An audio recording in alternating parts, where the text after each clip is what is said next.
चला तर आज पाहून घेऊया के मॅप्स, कर्नॉव मॅप, पण आपण त्याला के मॅप्सच म्हणणार आहोत. तुम्ही आधीच्या लेक्चरमध्ये बुलियन अल्जेब्रा शिकला आणि काही expression Boolean expression reduction method शिकला. तर त्याच्यातली एक मेथड के मॅप मी मुद्दाम पेंडिंग ठेवली होती because it needs a separate attention आणि ह्याच्यावर मला वाटतं एक पूर्ण 5 मार्कचा प्रश्न येण्याची शक्यता असते आणि हे एक्सप्लेन करायला थोडा जास्त वेळ हवा म्हणून मी त्या लेक्चरमध्ये इन्क्लूड केलं नाही. तर आज आपण फक्त पाहणार आहोत के मॅप्स. ऑलराईट, कर्नॉव मॅप मेथड और के मॅप मेथड. आता मी सध्या तुम्हाला ही सगळी थेरी वाचून दाखवतो. फक्त लक्ष द्या थोडस, आणि जर काही समजलं नाही तरी काळजी करू नका, कारण शेवटी मी ऍक्च्युअल एक्झाम्पल्स घेऊन तुम्हाला हे सगळं परत एक्सप्लेन करणार आहे. पण त्याच्या आधी थोडस रजिस्टर करा. All right, K map method. K map method for synthesis of logic circuit. So आपण बघितलं synthesis of logic circuit is nothing but reducing Boolean expressions such a way that very minimal gates are required or very minimal electronic devices are required to build that circuit to produce the function of that particular requirement. It is the pictorial representation of the Boolean equations and manipulations used to optimize them. याचा अर्थ काय? आपण आधीच्या ज्या method शिकलो त्याच्यामध्ये तुम्हाला Boolean अल्जेब्राचे rules, Boolean अल्जेब्राचे loss हे सगळे मेमराईज करायचे, लक्षात ठेवायचे आणि कॉम्प्लिकेटेड इक्वेशन्स सॉल्व्ह करायचे किंवा रिड्यूस करावे लागतात. बरोबर? तर इथे ते लॉज वगैरे काही लक्षात ठेवायला लागत नाही. इथे सेम ट्रूथ टेबल दुसऱ्या वेगळ्या पिक्टोरियल फॉर्म मध्ये, म्हणजे त्याचं वेगळं ड्रॉइंग काढून रिप्रेझेंट केलं जातं. ते कसं ते आपण नंतर पाहणार आहोत. So it is a pictorial representation of Boolean equations. Again that particular picture also has a grid, number of rows, number of columns जशा ट्रूथ टेबल मध्ये असतात. तर याच्यासाठी you can also say that it is a special or extended version of the truth table. All right, so this is a pictorial representation of a truth table which looks a little bit different than the existing truth table. The truth table म्हणजे काय आपण आधी पाहिलं होतं. It is an array containing 2 raised to n cells in a grid-like format where n is the number of variables in the Boolean expression. याचाच अर्थ काय? Truth table मध्ये सपोज तुमच्याकडे 3 व्हेरिएबल असतील तर 2 raised to 3 8 रोज असतात मॅक्सिमम. बरोबर? Same way कर्नॉव map मध्ये त्या ग्रिड मध्ये 2 raised to n सेल्स असतात. So if you have 3 variables then there are 8 cells, 8 individual columns in that grid. किती rows असतात ते आपण नंतर बघू, but basically it has 2 raised to n cells for 3 variables. 2 raised to 3 8. Karnaugh map, K map will have 8 cells. Each cell in the K map represents a single row of the truth table. म्हणजे truth table मध्ये तुम्हाला 2 raised to 3 8 rows असल्या तर every cell represents individual row of a truth table. Only thing is it is arranged differently than the truth table. The cells arrangement has conjunctions which differs in a single variable and assigned in adjacent rows. All the cells are in adjacent rows. Again, don't worry about it. We'll look into the actual example. The K-map method supports elimination of race condition and permits rapid identification. So basically, याची summary अशी आहे की that pictorial representation is relatively less compared to solving a Boolean expression using Boolean algebra laws and precedence laws, etc. It can be used to reduce the Boolean expression containing any number of variables, that is 2, 3, 4, up to 7 variables. You can go beyond 7 also, but you never need that many variables. But the point is, it can go up to 7 variables and solve the expressions very easily. Okay, minimization of Boolean equation with K-map and its advantages. K-maps are used to convert the truth table into minimized SOP. SOP म्हणजे काय? Sum of products. हे आपण आधीच्या lecture मध्ये पाहिलं होतं, ते थोडंसं विजिट करा. Easy and simple basic rules for the simplification. The K-map method is faster and more efficient than any other simplification techniques. That is the whole point. K-map is a separate chapter or a separate section, or there is an important question on K-maps in your table. Only rows having true min terms are represented by a square shaped cells. का? Because this is a minimized SOP form. What is SOP? आपण sum of product वाली method कुठे वापरतो? Only for those rows where expected output is true or 1, त्याच्यासाठी आपण min term लिहितो. What is min term? It's a product a dot b dot c, a dash dot b dash dot c, etc., depending upon what output is required and what is your input, right? So only rows having true min term are represented by square shaped cells of K-map. लक्षात ठेवायचं. It is easy to convert a truth table to K-map and K-map to SOP. It's pretty straightforward. Two forms of conversion into K-map: unoptimized form and optimized form. Unoptimized form involves in converting the number of ones into equal number of product terms in an SOP equation. Optimized form involves in reducing the number of mean terms in SOP equation. Don't worry about it. Just theory साठी हे memorize करा अशाच्या अशा, आणि जेव्हा तुम्ही exactly actual example पाहाल तेव्हा हे अजून क्लिअर होईल. So these are the advantages of K-map. Rules for grouping of K-map variables. इथे, this is very important. Even if pictorial representation and reducing the equation is very easy using K-maps, if you don't follow these rules, your answers will be incorrect. Your reduced unique equation, which will be used to build the actual circuit, will be incorrect. So pay attention to these rules. Again, right now just pay attention. Actual example मध्ये छान व्यवस्थित समजेल. The square that contains 1 should be taken in simplifying. म्हणजेच काय? Only the mean terms of associated output 1 are to be considered here. Only those cells where output is 1 and a mean term associated with that output. फार महत्वाचं हे लक्षात ठेवायचं. Okay. त्याच्यानंतर at least once and many times if grouping is possible, even if groups overlap. म्हणजेच काय? त्याच्यामध्ये तुम्ही हे जे सेल्स असतात त्याच्यामध्ये त्याचे ग्रुप्स बनवता. adjacent सेलचे. ओके, हा वरचा सेल खालचा सेल एक ग्रुप, किंवा हा सेल त्याच्या बाजूचा सेल दुसरा ग्रुप. तर असं जे ग्रुपिंग केलं जातं त्याच्यामध्ये कंडिशन अशी आहे की तुमचा जो सेल आहे तो ऍटलिस्ट एका ग्रुपमध्ये आला पाहिजे. त्याला तुम्ही मोकळा सोडू शकत नाही. कुठला cell? The cell whose output value is 1.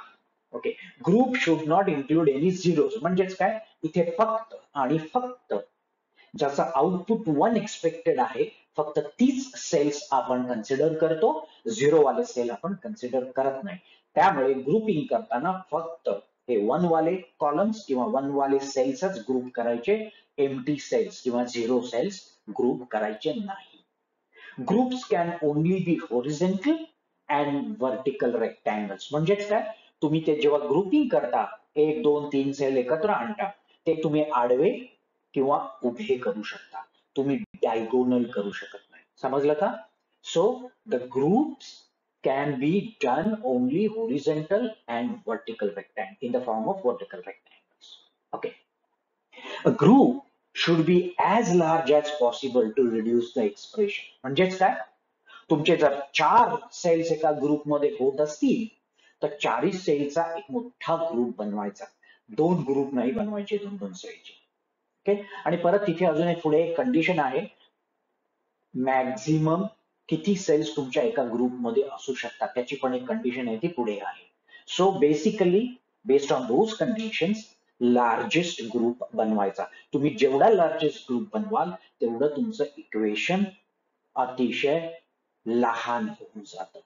Okay, ungrouped square म्हणजे आता सगळं ग्रुपिंग केल्यानंतर एखादा 1 चा सेल अनग्रुप्ड राहिला, त्याला तुम्ही ग्रुप करू शकला नाही, then that particular cell is considered as a group. एकला चलो रे, एकटा सिंगल सेलचा ग्रुप, मग तो ग्रुप देखील फायनल एक्सप्रेशन इक्वेशन मध्ये ऍड करायचा. So if there is a hanging group which has value 1, that one single cell treat it as a group आणि त्याला देखील ऍड करायचं. कसं? एक्झाम्पल मध्ये पाहू. Okay. The number of squares in group must be equal to powers of 2. हे मगाशी जे मी म्हणालो, there is another condition. याचा अर्थ काय?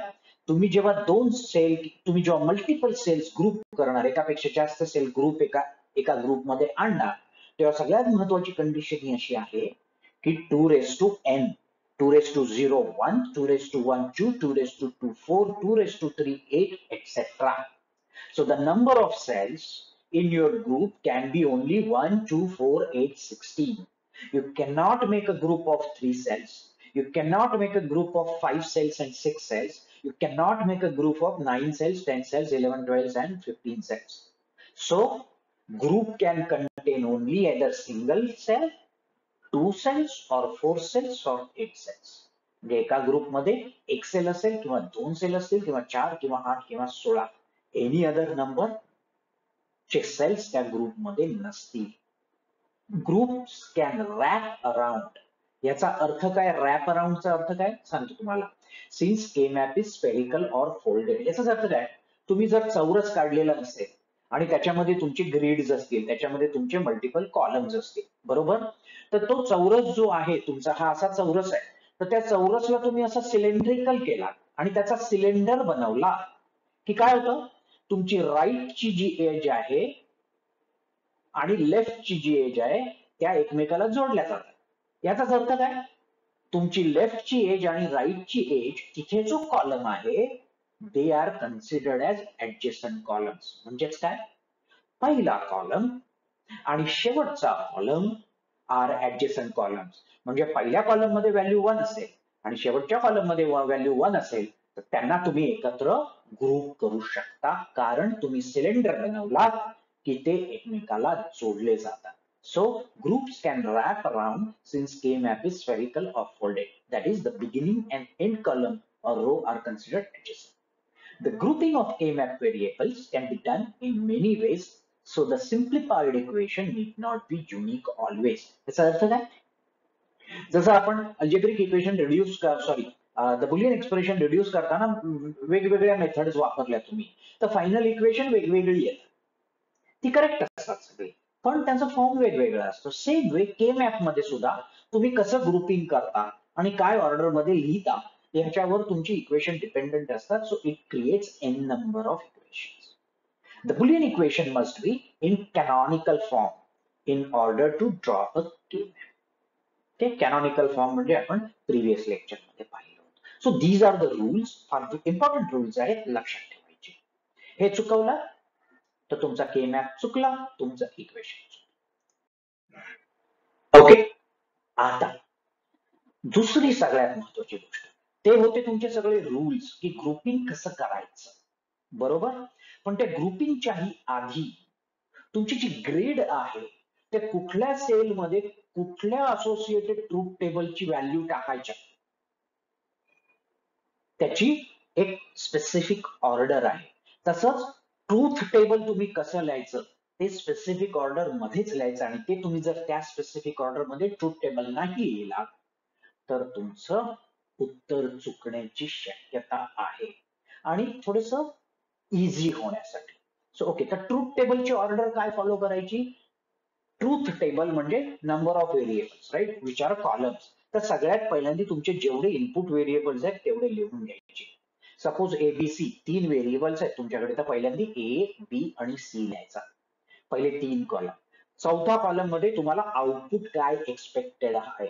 या पर्टिक्युलर फंक्शन मध्ये पहिल्या रो मध्ये एबीसीचं जे काही हे पहिलं परम्युटेशन कॉम्बिनेशन आहे, त्याला एफ ची व्हॅल्यू काय असली पाहिजे, ट्रू ऑर फॉल्स, 0 ऑर 1 काय असली पाहिजे. So that is your fourth column, or depending upon number of variables plus that column. So सगळे इनपुट व्हेरिएबल संपले की तुमचा आला F column, output column. Output column झाला की तुम्ही त्या पर्टिक्युलर रो साठी जी मीन टर्म बनवणार आहात ती मीन टर्म लिहायची. पुन्हा एकदा लक्षात घ्यायचं, मीन टर्म फक्त ज्याचं आउटपुट ट्रू आहे किंवा ज्या आउटपुट कॉलम मध्ये आउटपुट रो मध्ये 1 आहे फक्त त्याचीच मीन टर्म बनवायची. 0 असेल तर मीन टर्म बनवायची नाही. But the order of minterm is last, second last, which comes after your output column. Okay. त्याच्यानंतर fourth row is row number. Row number म्हणजे काय? 2:10, 2:2. जर तुमचे दोन व्हेरिएबल असतील तर 4 रोज, 0 to 3. So 0 to 2:n-1, it's your row number. Okay. Row आणि cell numbers have to be in ascending order. 0th row, then first row, then second row, then third row, etc. Okay, now this is very important. Position of zeros and ones of input variable has to be in exact same order. आपण जेव्हा ABC ची permutation combination सगळी possible 8 combination लिहिणार 2:3 तीन variable साठी, तर पहिल्या row चे सगळे 0 प्रॉपर ठिकाणी असले पाहिजेत आणि पहिल्या रो चे सगळे वन्स प्रॉपर ठिकाणी असले पाहिजेत. करस्पॉन्डिंग प्रत्येक 0 चे corresponding 0 and 1 back to back rows मध्ये आले पाहिजे. म्हणजे पहिला 0 असेल तर त्याच्या पुढच्या कॉलम मध्ये 0 आणि 1 दोन रो त्या आल्या पाहिजे. त्याच्यानंतरच्या 0च्या 0, 1. तसं तुमच्या सेकंड रो मध्ये 0 असेल तर त्याचे 0 and 1 back to back row मध्ये आले पाहिजे. कसे? तुम्ही ट्रूथ टेबल मध्ये पहा, मी तुम्हाला दाखवेन. Okay, what is K-map order? Okay, this is very important. तुमच्या रो ऑर्डर 0 to 2:n-1 आहे. Perfect, straightforward. पण K-map जो तुम्ही ड्रॉ करणार त्याच्यामध्ये सेलची order is not necessary exactly same as the order of the rows. मग अशी आपण म्हणालो, जर ट्रूथ टेबल मध्ये 8 रोज असतील तर K-map मध्ये 8 सेल्स असतात. किती रोज असतात, किती कॉलम्स असतात ते आपण नंतर बघू. Not necessary same as truth table, but these particular maps cell order is not exactly same as truth table. Very important. Okay, what is the difference? Top to bottom row labels are such a way. Suppose there are only two values in your rows, then 0, 1, that should be the order. 0 पहिला आला पाहिजे, 1 दुसरा आला पाहिजे. If there are only two permutation combinations of a single variable you are using. If it is a pair or a 2-bit set, then the order, whether you are putting it in a rows or whether you are putting it in columns, order should be 0, 0, then 0, 1, then 1, 1, then 1, 0. As a माझं pen केला. So 0, 0, 0, 1, 1, 1, 1, 0. This should be the order. If in a single cell you are going to put a corresponding bit value of a pair, then you have to write 0, 0 first, 0, 1 second, 1, 1, त्याच्यानंतर 1, 0. Columns left to right for a single variable. म्हणजेच जर columns arrange करत असाल तुम्ही तर left ने 0 पहिला आला पाहिजे, मग 1. पेयर्स असतील तर 0, 0 पहिल्या कॉलम मध्ये, दुसऱ्या कॉलम मध्ये 0, 1, राईटला 1, 1, त्याच्या राईटला 1, 0. ठीक आहे ना? ओके. किंवा रोज असतील तर 0 ही तुमची पहिली रो आणि त्याच्या खालची रो 1. जर पेयर्स असतील तर 0, 0, त्याच्यानंतर 0, 1, त्याच्यानंतर 1, 1, त्याच्यानंतर 1, 0. Very very important. या स्लाइडवर अजून 2 सेकंद घालवा. फार महत्वाची स्लाइड आहे. ओके. आणि तुम्ही हे ऑर्डर चुकवला, तुमचे इक्वेशन चुकणार आहे. Alright. So n variable K-maps with 2:n cells. हे मगाशी मी तुम्हाला जे काही आधीच्या ह्याच्यामध्ये सांगितलं तेच इथे लिहिलेलं आहे. So there R 2:n possible mean terms. म्हणजे सगळ्या रो मध्ये f is equal to 1 असेल तर maximum 2:n minterms, maximum 2:n conjunctions, maximum 2:n cells. Inputs ABCD त्या ऑर्डर मध्ये लिहायचे. Minterm is equal to product of of row f is equal to 1. Only that minterm for which f is equal to 1 or output is equal to 1. फक्त तीच minterm आपल्याला घ्यायची आहे. Cell number is written in number 10, base 10, decimal number 0, 1, 2, 3, 4, 5, 6, 7, 8, 9, 10, not 0, 1. Okay. For given word of n input bits in order from 0 to 2 raised to n minus 1. Diagram. Pay attention to cell numbers. तेच मी सांगितलं. पहिला 0, मग 1 किंवा 0, 0 असेल तर 0, 0, 0, 1, 1, 1, 1, 0, left to right or top to bottom. Okay. In all examples, there are two maps. First, you create a K map for f is equal to 1 cells. म्हणजे त्याच्यामध्ये फक्त f is equal to 1 cell ला mark करा. की इथे 1 आहे, या sale मध्ये 1 आहे, या सेल मध्ये 1 आहे. आणि मग त्या सेम सेल मध्ये इन्स्टेड ऑफ 1 त्याची असोसिएटेड मिनटर्म टाका. आणि मग ते झालं की देन त्या के मॅपचं ग्रुपिंग करा. कसं एक्झाम्पल मध्ये बघू. And these examples are written as sigma of so and so minterm. M1, M4, M2, M3 आपण ट्रूथ टेबल मध्ये बघितलं कसं आपण मिनटर्मला नंबरिंग करतो. Okay, so all those minterms whose f is equal to 1 are written here, and the sigma because SOP is used. Sum of products, sum of minterms. So sigma of all the associated minterms where f is equal to. Okay. All right. Let's take a look at two variable K map. N variable K map with 2 raised to n sets. आता इथे दोन variable आहेत की नाही. मग आता इथे लक्ष द्या. आता हे आपण टेबल कडे नीट पाहूया. टेबल कसं लिहिलेलं आहे. आता इथे दोन व्हेरिएबल्स आहेत. So 2 raised to 2, there are 4 possible rows. So cell number is 0, 1, 2, 3. एकदम राईट मोस्ट ला सेल नंबर लिहिला, लेफ्ट ला मिनटर्म लिहिली, त्याच्या बाजूला B लिहिला, त्याच्या बाजूला A लिहिला. That means all input variables are written in proper order. Then associated minterm is written. And then associated cell number is written. Okay. आता हे फक्त पिक्टोरियल रिप्रेझेंटेशन तुम्हाला फक्त सेलच्या मॅपिंग साठी दाखवलेलं आहे, म्हणून याच्यामध्ये f ची व्हॅल्यू आपण लिहिलेली नाही आहे. तर याचं फक्त पिक्टोरियल रिप्रेझेंटेशन बघा. याचं पिक्टोरियल रिप्रेझेंटेशन काय, इथे 4 परम्युटेशन कॉम्बिनेशन्स आहेत. बरोबर. म्हणजेच काय, 2 झिरोज आणि 2 1. तर इथे बघितलं का, लेफ्ट मोस्ट रो दोन्ही 0 एकत्र आले आणि दोन्ही 1 एकत्र आले.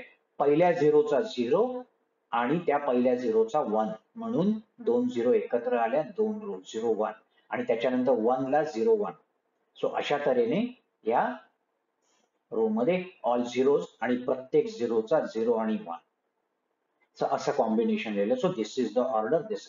आता जेव्हा दोन व्हेरिएबल असतील तेव्हा तुमची सेल नंबर आणि रो नंबर मॅच होते. कारण आपण काय म्हणालो, आता इथे आपण फक्त A घेतला.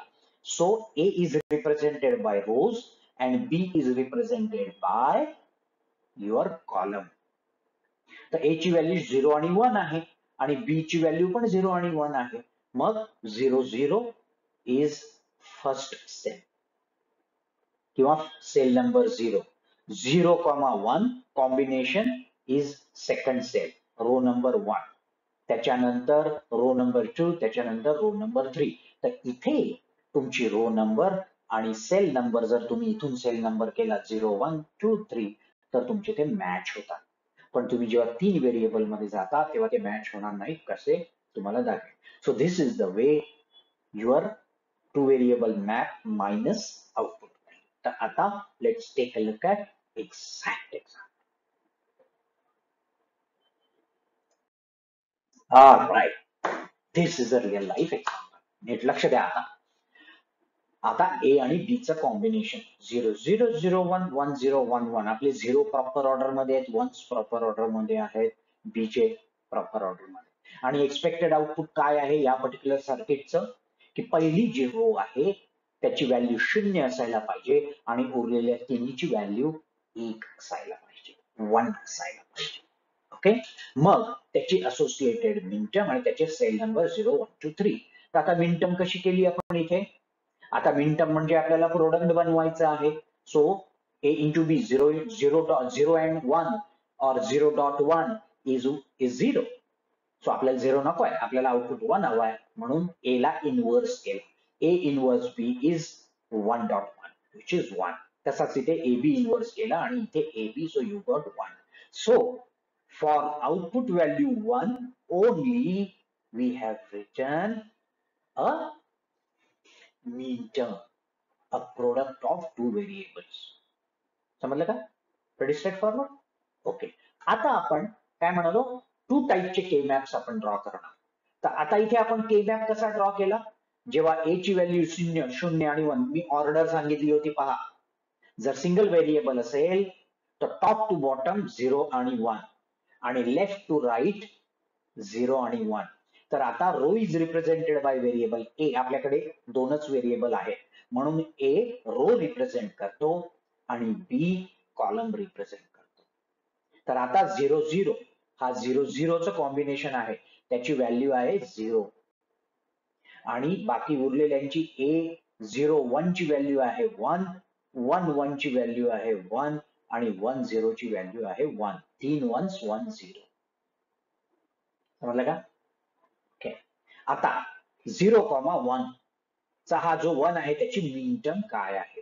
0,1 कुठे आहे आपला? आपला 0,1 इकडे आहे, त्याची मीन टर्म आहे a डॅश b. म्हणून 0,1 मध्ये तुम्ही a डॅश b लिहिला. पाहिलं का? तर ही ऑर्डर आणि प्रॉपर मीन टर्म आणि प्रॉपर के मॅप अतिशय जर नीट लिहिला तर तुम्हाला काही बुलियन अल्जेब्राचे लॉज लक्षात ठेवायचे नाहीयेत. तुम्हाला काय म्हणतात त्याला, प्रेसिडन्स रूल लक्षात ठेवायचे नाहीये, commutative rule, additive rule, identity rule काही लक्षात ठेवायचं नाही. फक्त ह्याच्याप्रमाणे हे ट्रूथ टेबल या मॅप मध्ये ट्रान्सफर करायचं, ट्रान्सलेट करायचं. ठीक आहे ना? सो 0,0 इज 0 म्हणून इथे blank. 0,1 is 1, 0,1 is a dash b म्हणून a dash b. 1,0, 1,0, so 1,0 is 1 which is ab dash. Fantastic. आता तुमचा मीन टर्म वापरून मॅप रेडी झालेला आहे. सगळ्यात महत्वाचं, ही जर तुमची ऑर्डर चुकली तर तुमचा मॅप चुकला. मॅप चुकला की मग तुम्ही जे काही ग्रुपिंग करणार, इक्वेशन करणार, that will be wrong. Okay. आता जर तुम्ही ट्रूथ टेबल आणि कन्व्हेन्शनल एसओपी मेथड वापरली तर एसओपी मेथड मध्ये आपण काय करतो, एसओपी मेथड मध्ये सगळ्या मीन टर्मचं sum of all the products, sum of all the minterms करतो. मग एफ इज इक्वल टू तुम्ही A dash B plus A B dash plus A B लिहिता आणि मग तुम्ही तुमचे ऍब्सॉर्प्शन लॉ, तुमचे Boolean expression laws, precedence rules सगळे वापरून तुम्ही त्याला सॉल्व्ह करता. मग त्याने हे सॉल्व्ह केलं, A dash B plus A B dash plus A B, so B common काढला, ए डॅश प्लस ए आणि आयडेंटिटी रूल वापरला, एटसेट्रा एटसेट्रा आणि फायनली त्याने इक्वेशन काढलं बी प्लस ए किंवा ए प्लस बी. तर हे आलं त्याचं रिड्युस्ड इक्वेशन. पण इथे लॉज वापरले. आता तेच के मॅप मेथडने करायचं असेल तर कसं केलं? तर आता त्यांनी काय सांगितलं, आपण तिकडे काय म्हणालो होतो, तुम्ही सेलचं ग्रुपिंग करायचं. What is the condition of grouping? Horizontally किंवा व्हर्टिकली ग्रुप्स बनवायचे. हॉरिझॉन्टली ऍडजस्टंट ग्रुप सेल्स घ्यायचे एका ग्रुपमध्ये किंवा व्हर्टिकली. दुसरी कंडिशन काय तुमची, number of cells in a group can be only 1, 2, 4, 8, 16. You cannot make a group of 3 cells. Perfect? Okay. तर आता इथे हा रो आणि हा रो हे दोघं ऍडजस्टंट आलेले आहेत म्हणून पहिल्यांदा हा ग्रुप बनवला. आता हा एबी डॅश हँगिंग राहिला, तो अनग्रुप्ड होता पण तो ह्या एबी बरोबर ग्रुप होऊ शकत होता म्हणून पुन्हा एबी डॅश आणि एबी चा ग्रुप बनवला. एक लक्षात घ्या, एबी आणि एबी डॅश ऑलरेडी कुठल्या ग्रुपमध्ये असतील दोघंही तर तुम्ही त्याचा ग्रुप परत बनवू शकत नाही. पण एबी डॅश आणि एबी मधला फक्त AB dash is still ungrouped आणि इट इज हँगिंग. म्हणून जरी एबी ग्रुप झाला होता ऑलरेडी तरी सुद्धा परत दुसरा ग्रुप बनवताना हा एबी वापरला गेला because this AB is making a group with this AB dash also. तर अशा पद्धतीने इथे दोन ग्रुप तयार झाले तुमचे. A dash B आणि AB is your first group आणि AB dash AB is your second group. मग इथे तेच काय लिहिलेलं आहे, तुमचे सेल 2,3 AB dash आणि AB is your first group आणि cell 1,3 A dash B AB is your second group. Okay, तुम्ही आता हा ग्रुप बनवला. मग त्या ग्रुपमध्ये कॉमन कोण आहे? AB डॅश कॉमा AB मध्ये कॉमन कोण आहे? A कॉमन आहे, तो फक्त कॉमन आहे बाहेर काढला. इथे B कॉमन आहे म्हणून B बाहेर काढला. संपलं. कॉमन टर्म्स ज्या तुम्ही बाहेर काढला प्रत्येक ग्रुप मधून त्यांचं ऍडिशन केलं इथे. So F is equal to A plus B और A और B. सेम इक्वेशन तुम्ही इथे एसओपी मेथडने काढलं होतं, पण तुम्ही लॉज वापरले. हेच जर इक्वेशन 4 किंवा 5 व्हेरिएबलचं असतं तर हे फार कठीण झालं असतं. पण असोसिएटेड मॅप मधून ग्रुप बनवणं is always easier than solving Boolean expression using Boolean algebra laws and rules. समजलं का? So this is the way you constructed a reduced Boolean expression A plus B. आता आपण 3 व्हेरिएबल आणि 4 variable पण बघणार आहोत, तेव्हा हे अजून जास्त क्लिअर होईल. So you will make a circuit A or B, a circuit which takes two input values A and B and you use OR gate or a OR device A or B. That is your circuit. So this is the way you use K-map for two variables. Alright, अजून एक example. Okay, आता हे example मध्ये काय दिलेलं आहे? Same way. मगाशी 1 0 होता आणि 3 1 होते. इथे 3 1 आहेत, 1 0 आहे. बरोबर? A dash B. आता A dash B इकडे आहे. तर इथे तुमचा मॅप काय झाला? 1 1 1 0. A dash B dash A dash B A B dash. Same grouping फंडा. या दोघांना एकत्र केलं, ऍडजेसंट, या दोघांना एकत्र केलं. मग त्यांना तुम्ही ते ग्रुप लिहिले. त्या ग्रुपमध्ये कोण कॉमन आहे? इथे A डॅश कॉमन आहे, इथे B डॅश कॉमन आहे. म्हणून तुमचं इक्वेशन झालं F is equal to A dash plus B dash as per K-map. त्याच्याकडे लक्ष द्या. So this is your second example. This is the way you grouped. Easy आहे ना? ओके, आता याचं महत्व तुम्हाला इथे समजत नाहीये कारण हे छोटस आहे, 2 व्हेरिएबल्स आहे. पण जेव्हा तुम्ही 3 व्हेरिएबल आणि 4 व्हेरिएबल बघाल तेव्हा तुम्हाला समजेल किती इझी होतं हे काम. ऑलराईट, आणि तुमच्या मीन टर्म्स जर कमी असले तर तुमचं इक्वेशन अजून मॅपिंग अजून सोपं. ओके, आता 3 व्हेरिएबलचा मॅप कसा बनवायचा? Same way, truth table. All zeros together in the first row, all ones together. त्याच्यानंतर एव्हरी झिरोच्या झिरोचा 0 आणि 1 म्हणून हा 0 0 रिपीट झाला 0 1. मग हा 0 1 रिपीट झाला 0 1. मग हा 1 0 रिपीट झाला 0 1. मग हा 1 1 रिपीट झाला 0 1. So your last column will always be 0 1 0 1 0 1 0 1 0 1 जर तुम्ही प्रॉपर ऑर्डर मध्ये केलं असेल तर. आणि मग respective depending upon how many total variables are there will be 2 zeros 3 zeros 4 zeros and so on will be together. So here this is the way your zeros are arranged. This is the way your permutation combination 2 raised to 3 8 permutation combinations are written. Alright, आणि तुमच्या possible mean terms depending upon what, suppose all rows output is equal to 1 expected, then your mean terms will look like this. Your cell number will look like this and your map. आता इथे लक्ष द्या, काय म्हणालो होतो? A is representing rows, so single value 0 or 1. So 0 पहिला लिहिला, 1 नंतर लिहिला.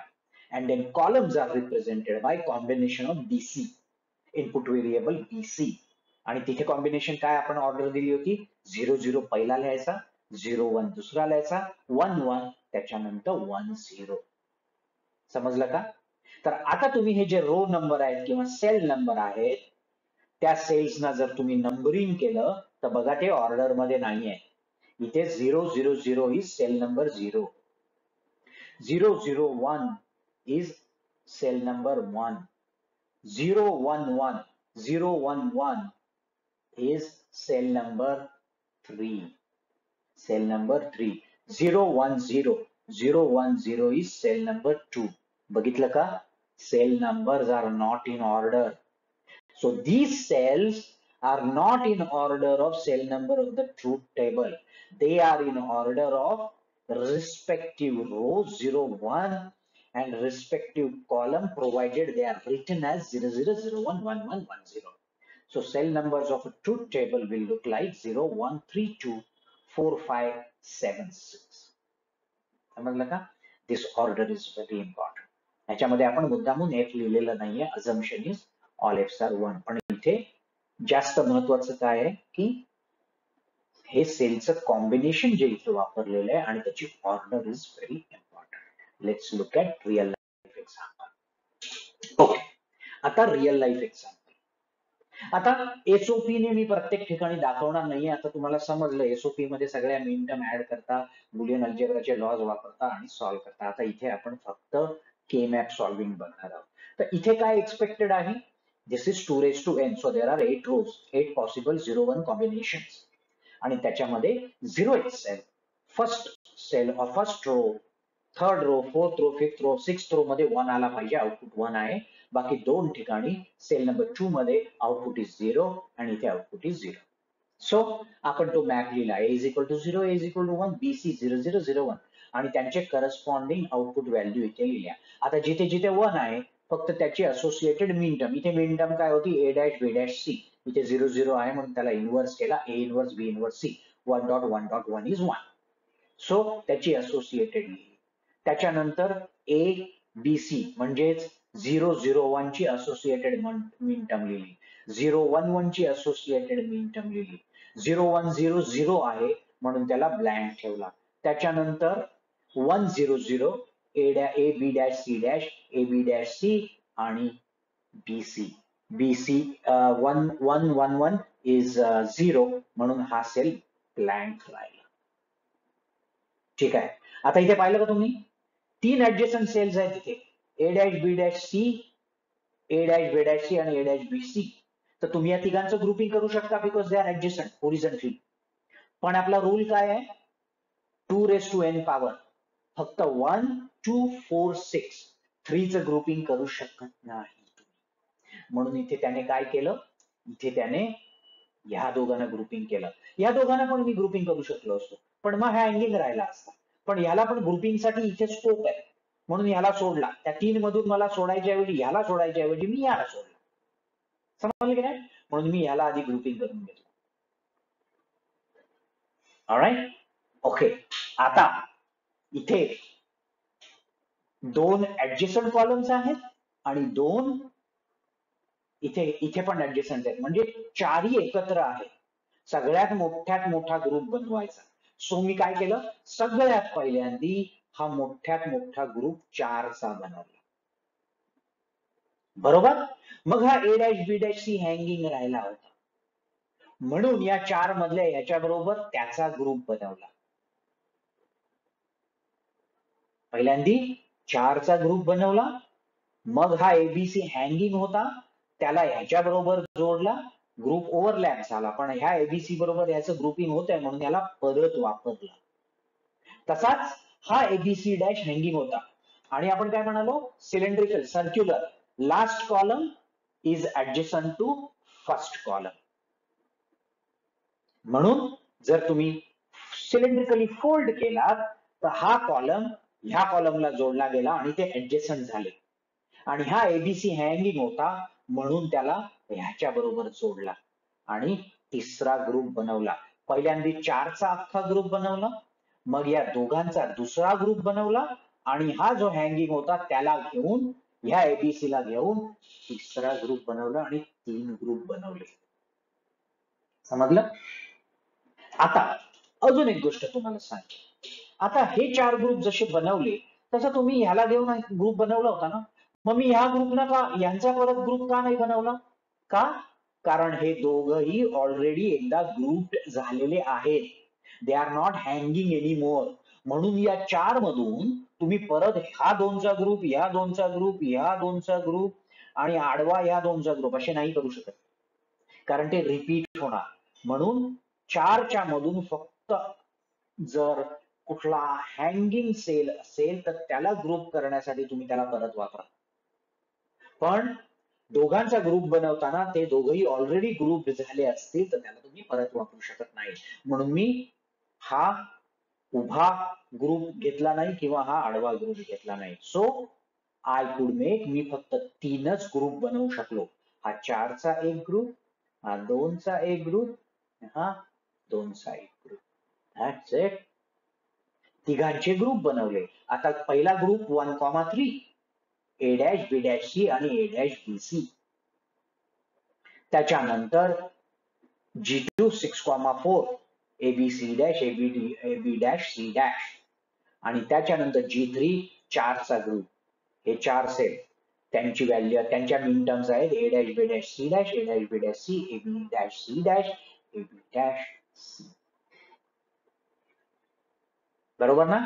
So your F is equal to all these 3 ग्रुपचं ऍडिशन. पण त्याच्यात कॉमन काय आहे?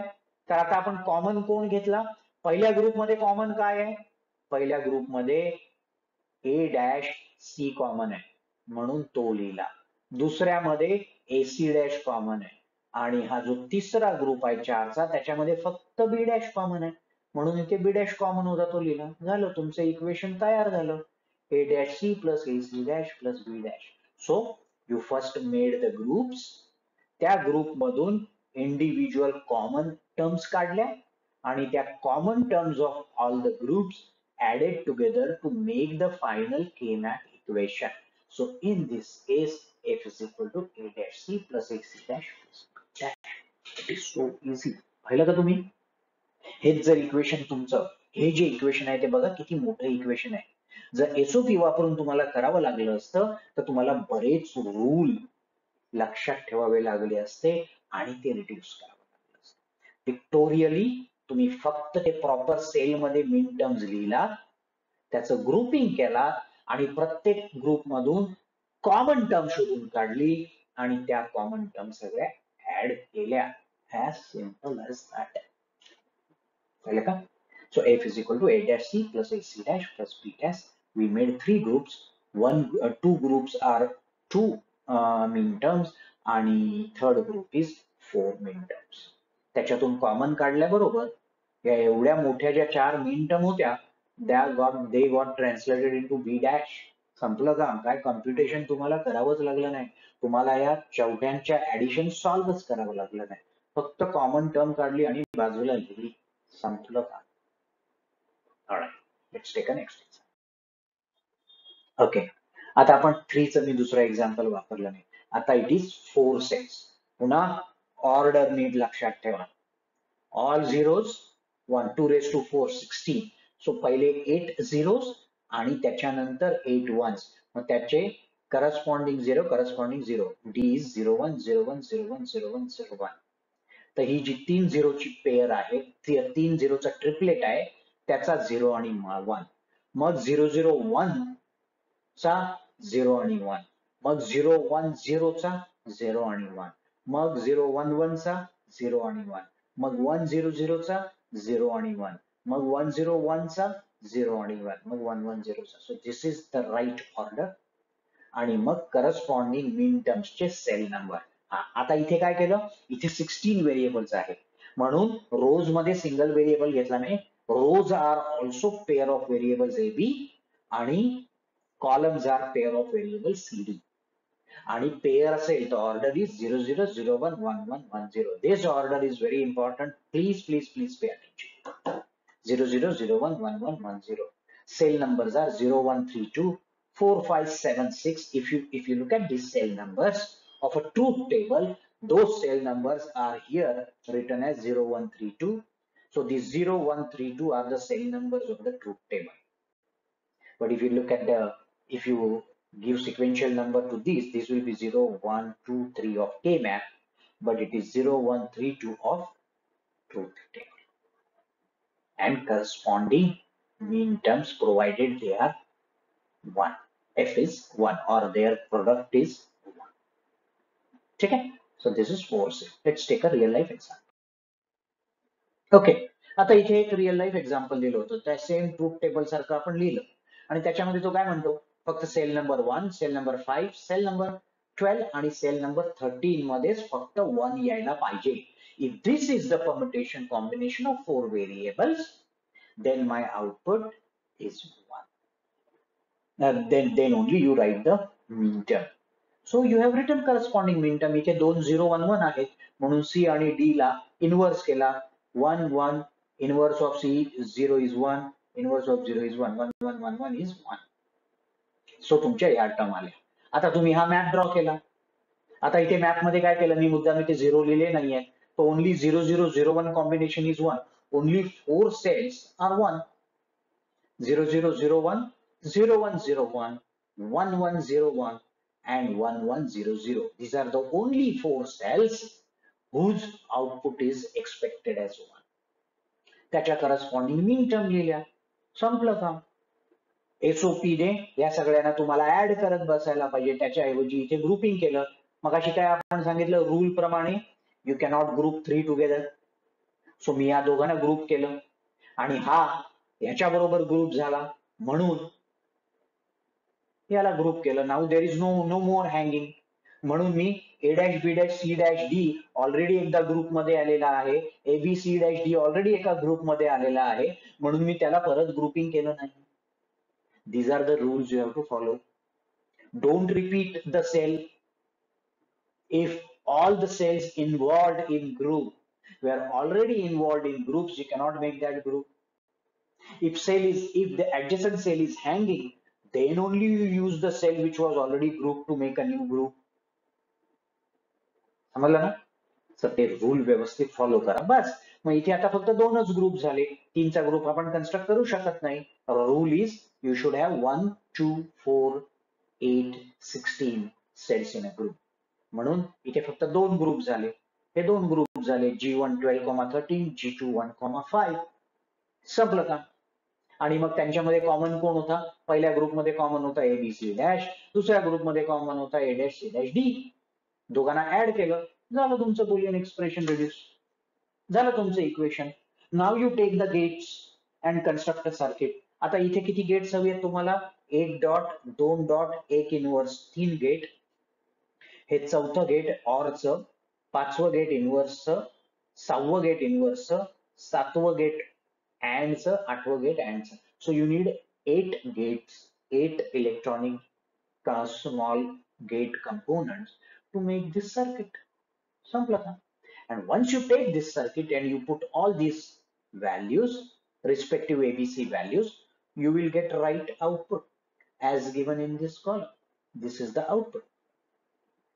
Only 1 2 3 4 rows out of 16 have output 1.